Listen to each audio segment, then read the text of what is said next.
Hey guys, it's TT and Kim O, and we are back with another episode of Trigger Warning. That's right, and a full glossed up lip. Exactly. Thank this you. is starting to become my favorite show to tape. You know, I have so many things that I do, but this is starting to become one of my favorite shows.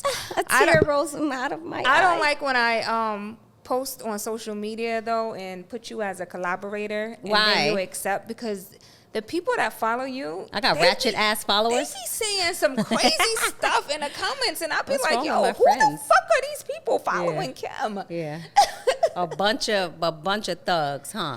A bunch of thugs. A lot of testosterone in my comments, right? Yeah, I was like, wow, we need to soften these folks up some. They need to have a drink or two, go out, have a good time. Well, I told you when I first posted something, I said it right. Esso was it Esso and Heineken that called me from Bag Fuel? Shout out to them.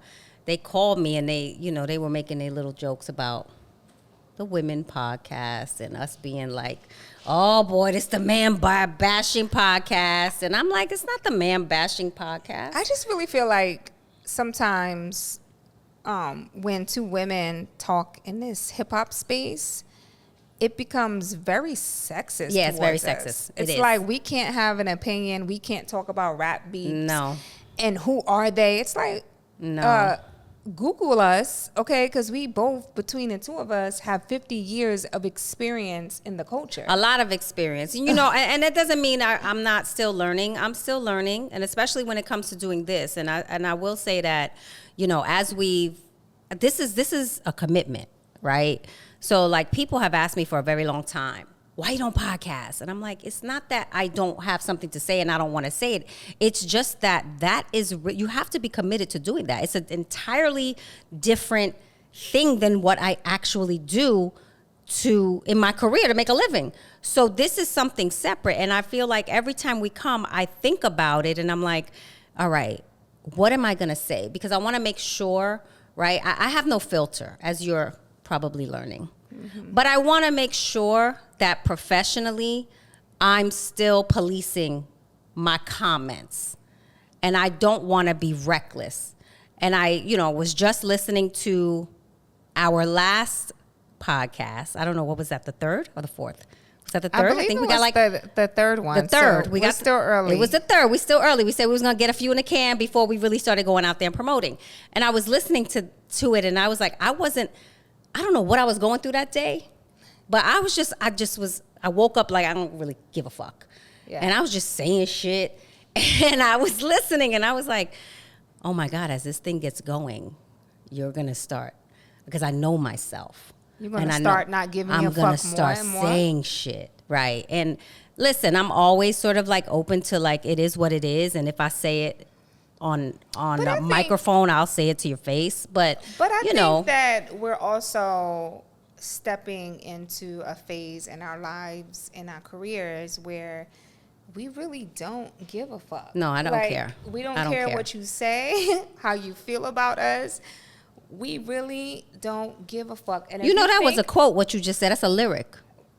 We don't care what you say about us, what you think about us. It's from the Downfall.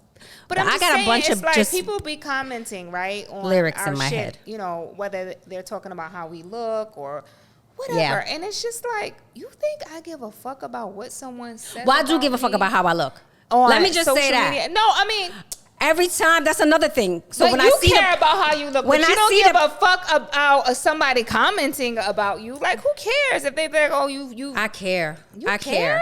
Oh, I do care. I'd be like, damn, why you go outside looking like that?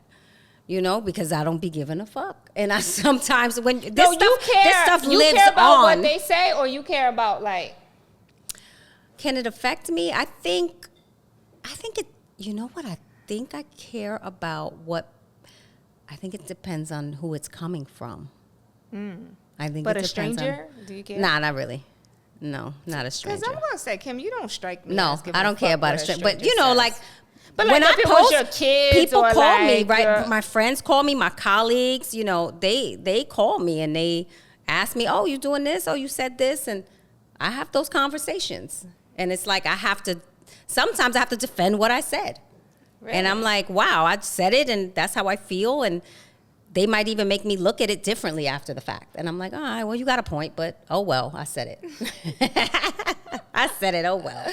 I saw you for a little bit at the BET Awards. A very small. I saw you twice, actually. At the Media House?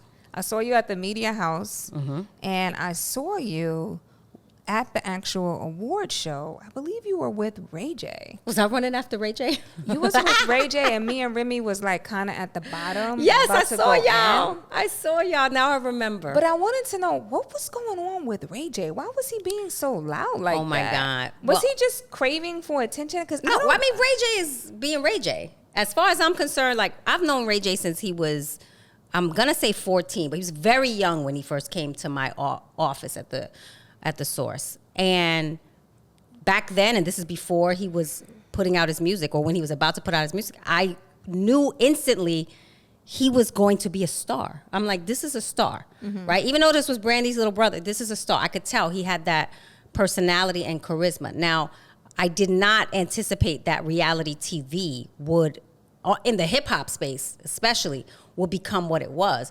But if you look at what reality TV is today, the success of the marriage of hip hop and reality TV, Ray J is a huge part of that. Mm-hmm. His personality, how he's put that together. Wait, did he have For the Love of Ray J? Yeah. Was that the name of his show? For the Love of Ray J. Because Like I remember interviewing every week. He would do commentary on my radio show. He would call in every week.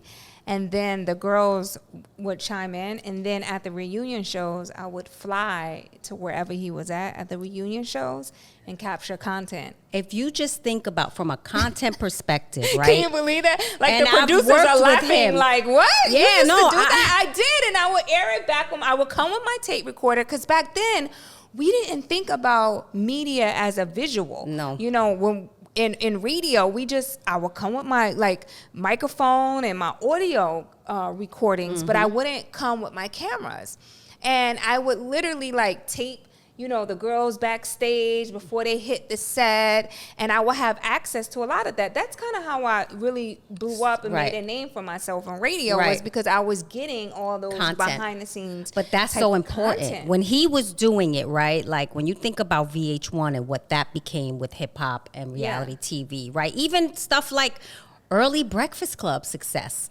Right? Like it was, remember his interview was like the thing that really went viral for I don't know if it was the first time, but it was that's the interview that put the show on the map. It was Ray J. He was at the core of that. So even when you look at Zeus, and that's what happened that night at VT Awards that people were talking about. So was that real or staged?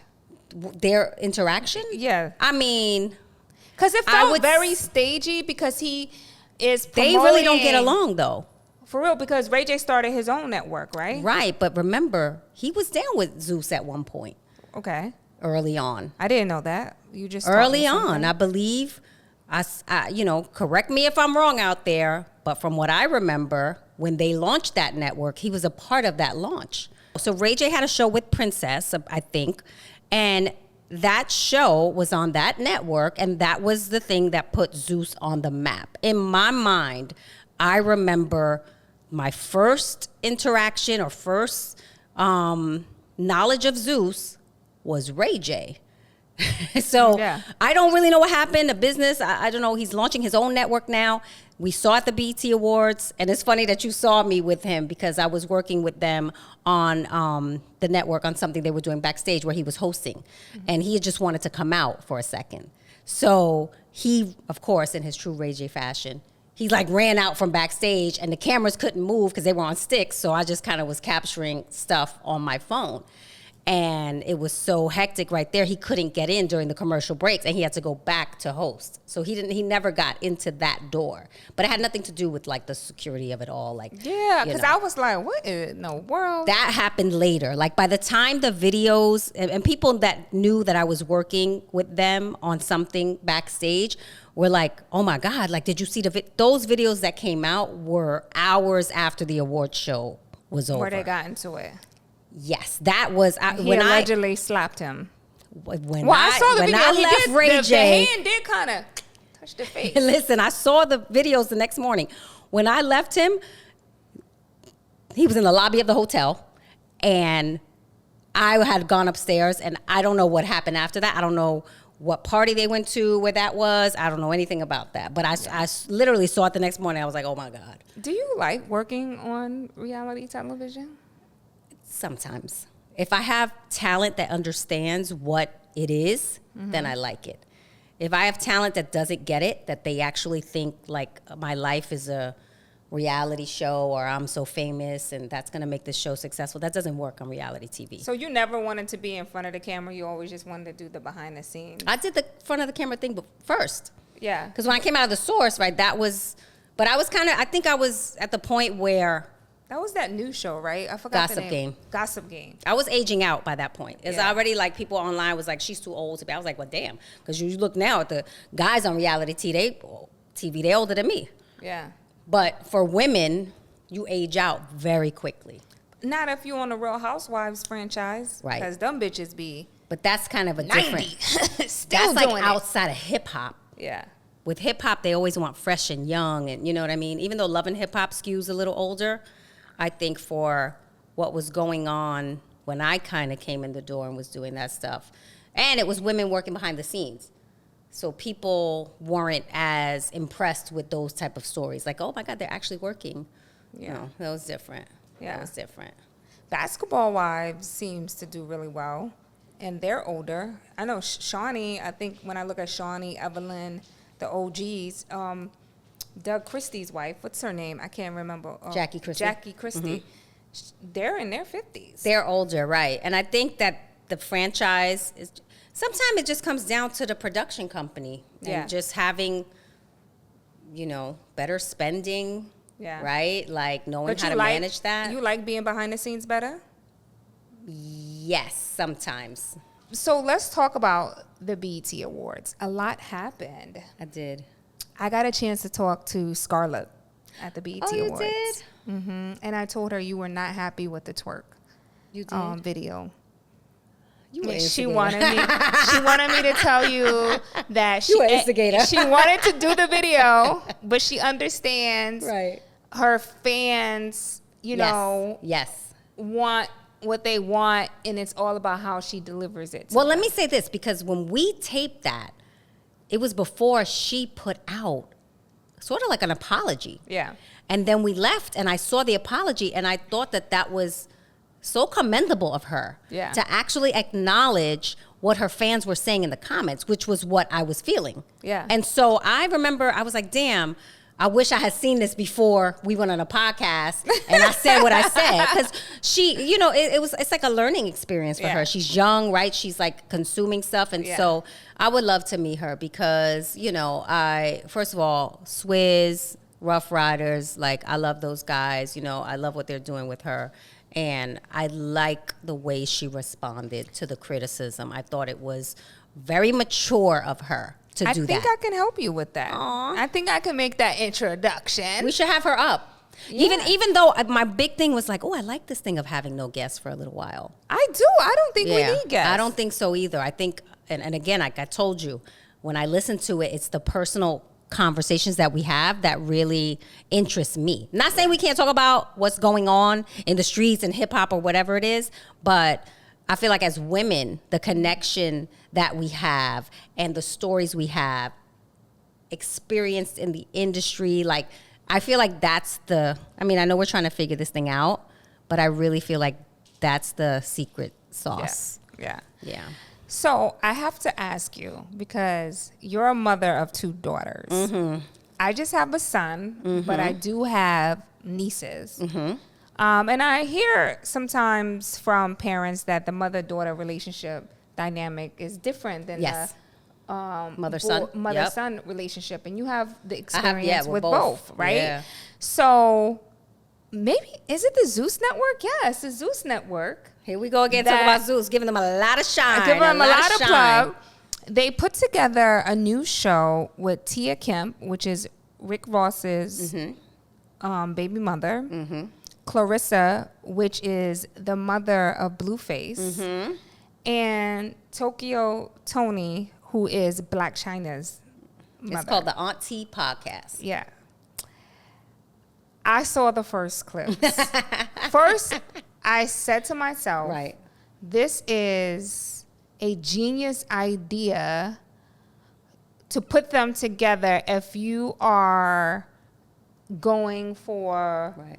ratings, clickbait, salacious, type of content. Right. It's perfect. It's genius to put those three together. Right. Whoever thought of that, they need a pay raise.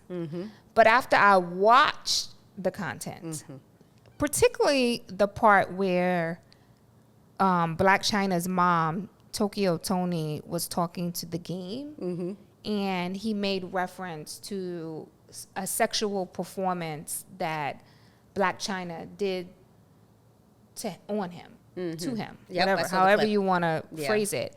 And then her response to that, Did she flash him? she flashed the cootie cat. But it's Zeus. And listen. I don't know if it was the bear cootie cat, you know, Right. but I thought like, yo, that's wild. It's wild. That But you that's would what they're sit known there- for. I They're know, known for that. I know, but I'm just like, yo, that's so wild that you will allow a man to talk about your daughter in that way, and then you invite him to your cookies after he said that, and then you wonder why generational trauma continues, right? Because you're looking in real life like that's your daughter who's trying to clean up her life. She has made it very clear that she's trying to turn her life around. Then she has a daughter of her own, which is your granddaughter, and you're in your 50s, probably damn near 60, participating in this type of behavior. When are you going to grow up? Well, Am I wrong for feeling I don't this think way? you're wrong. You have your feelings. Like, I am a lover of content, and I consume all different types of content. And I've heard the stories from people about the damage that reality TV has done to our generation, and I get it. But I also work in the space, so I kind of I'm like, yeah, well, it also has provided a lot of opportunity for people who wouldn't have had it. Yeah. I wouldn't do a show where the person would go so far as to do that. Just me. That's my prerogative. But Your producer, Kim. as a producer, Kim. Okay. Producer Kim, I wouldn't do that show. But I can see the audience for it. So I get it. I'm not really watching. Like, I see the clips, but even before she did that, because I saw clips before she did that, I never had it in me to go watch that podcast. It just wasn't for me. But nothing on that network really is for me. I see the clips. I'll talk about them. Sometimes they're topical. I'm like, okay, but it's kind of taken the ratchetness that couldn't be aired on TV for whatever reasons. And I constantly say, God bless what they're doing, but God forbid something happens. Someone asked me, do you have any shows you want to pitch to Zeus? I said, I got a ton of stuff that's been pitched to me that will fit right on that network, and I will absolutely send it their way, but I am not going on set. That's where you draw the line. I will not be on that set because I can tell from the scenes that I see on the set that it might put me in a compromising situation. I'm not on any set that a glass could be thrown, something could shard in my eye. I'm too old. I'm just not interested in being in that type of environment. But they're getting attention, right? They're making a lot of money. And unfortunately, it's probably going to take something happening before they change their process and their production and their standards, right? Because I know they don't probably have, or maybe they do, like a standards and practices department that's like, I think this might be A lawsuit in the making. right? Coming from within the culture, had a care about the culture. And we wanted to make sure the mainstream wasn't necessarily looking at us a certain way. So we were like a reflection of the culture. When you look at No Jumper, and that's the responsibility that is in conflict, do you consider that a reflection of hip hop culture? Because if you do, then I understand the argument. But if you look at it for what it is, and I've always looked at it for what it is, I see a white boy when I look at that platform. I don't look at it. You see a culture vulture when you look at that platform? I don't look at, and I don't know, because is that racist for me to say that? But I see a white boy who isn't from the culture of hip hop. That's what I should say, right? So I don't look at them as being a platform that's going to protect the culture and protect the stories in our culture. The same thing with Vlad. That's the issue that I have. I don't see someone that's going to protect us. Mm-hmm. I can't take away from what he's done as, on a business level. It was smart. He did what he was supposed to do.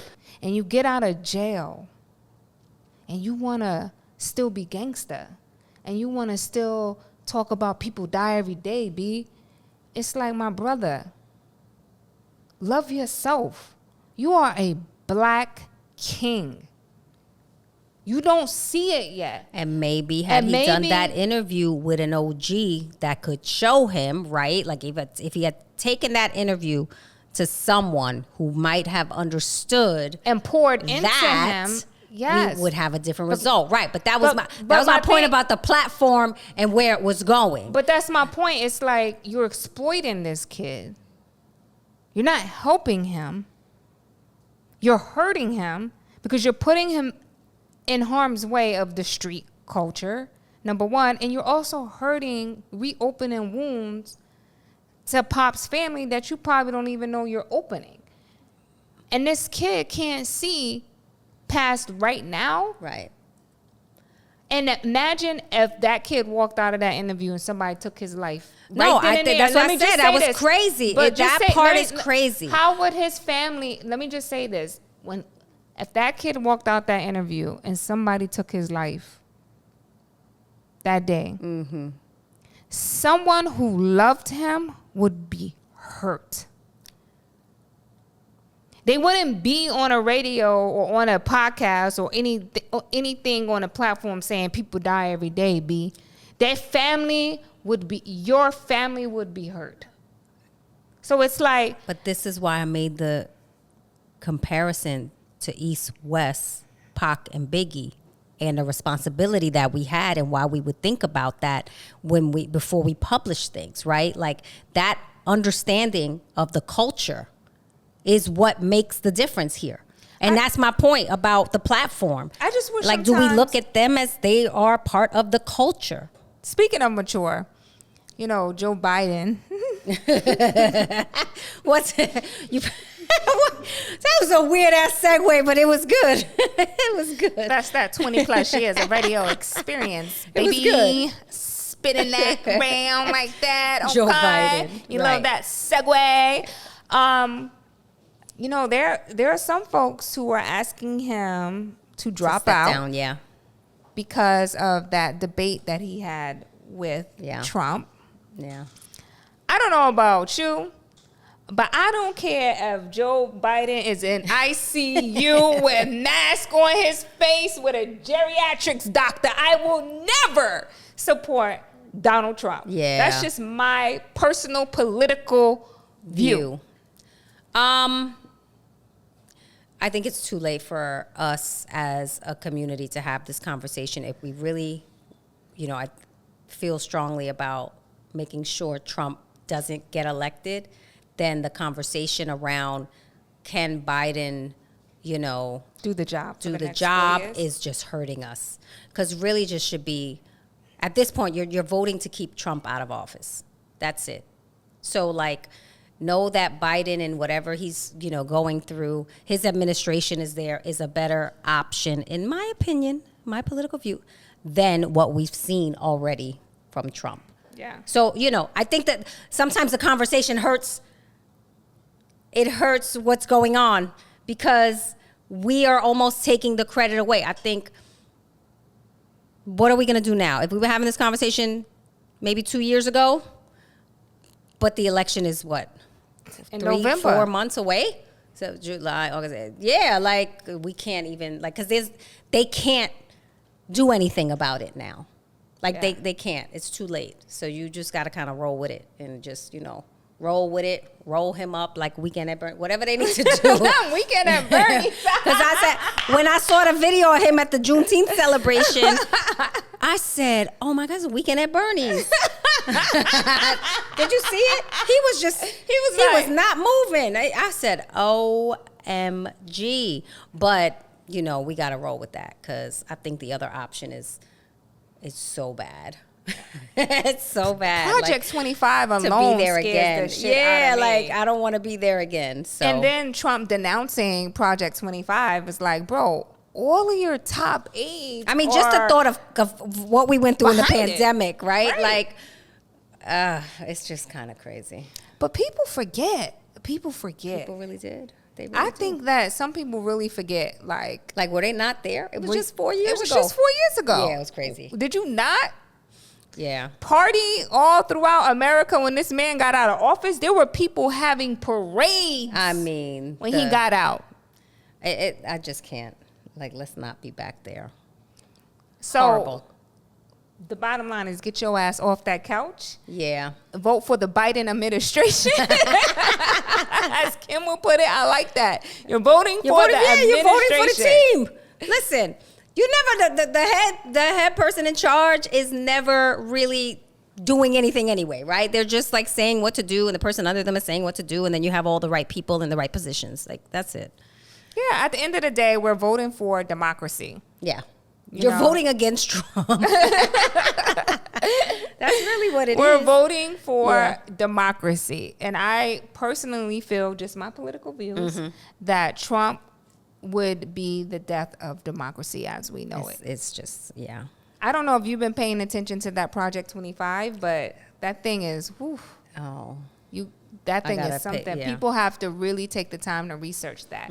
Every time I hear Trump talk or I see something on Project 25, I always go to The Handmaid's Tale. Have you watched that show? No. Handmaid's Tale? No. On Hulu? Kim.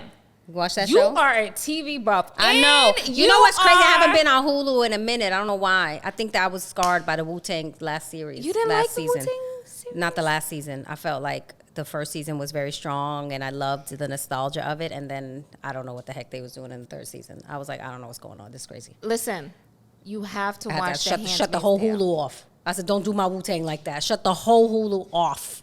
Really? I was like, the whole Hulu has to be shut off. Yes, I did. I don't remember what the password is. Okay, and then the Kardashian show is on Hulu, right? You watch that show still? I watch that show for the production value as a producer. So I watch it to see what they're doing. And it's crazy to me because they have the biggest budget and it's beautifully shot. It looks amazing. But I think, right, for what they're able to do, like, they could go to commercial break on like, oh my God, she tripped and fell. Like, and I would never be able to produce a show where I could go to a break on somebody like hitting their head on, like hitting their elbow, their funny bone. Like that is the difference. To go to a break and do something like that? Like, I don't understand. Sorry, I'm talking inside of baseball code talk. Okay, so like when I watch that show and I look at how it's produced and I see the budget that they have and what they're getting, and I look at the shows that I produce and what the expectations are from me to deliver. When I say I can't go to break, right? Like at the end of an act break, like you have 3 scenes maybe in an act.